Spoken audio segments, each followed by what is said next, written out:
Good afternoon. Here's your tip of the week. I told you so.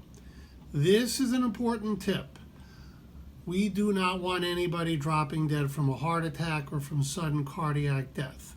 So if you have heart disease, you want to know before something bad happens. So let's talk about the calcium score of the heart. This is a new test. You lay down under the CAT scan machine for 10 minutes.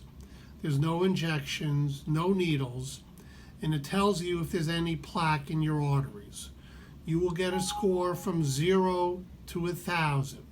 If you're a 0, that means you have no plaque. But if you have a positive number like 100, 200, 300, that means you have plaque.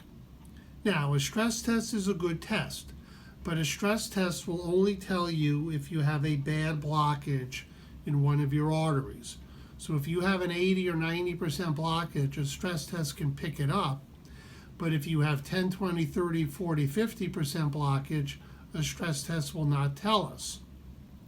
You may say, who cares? But the PROMISE study that just came out this week looked at people, and what they found is if you had a lot of plaque in your arteries, and even though it wasn't badly stuffed up, you were at risk in the next few years of getting a heart attack or worse.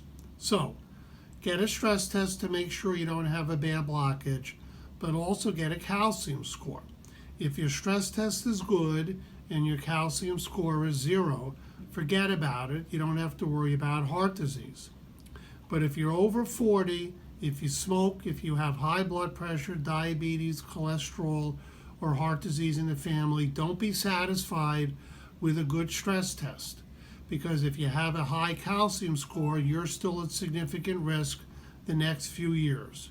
If your score is 0, wear your seatbelt, don't worry about anything. But if you have calcium and plaque in your arteries, then take medication, diet, and exercise so nothing bad happens to you. I promise.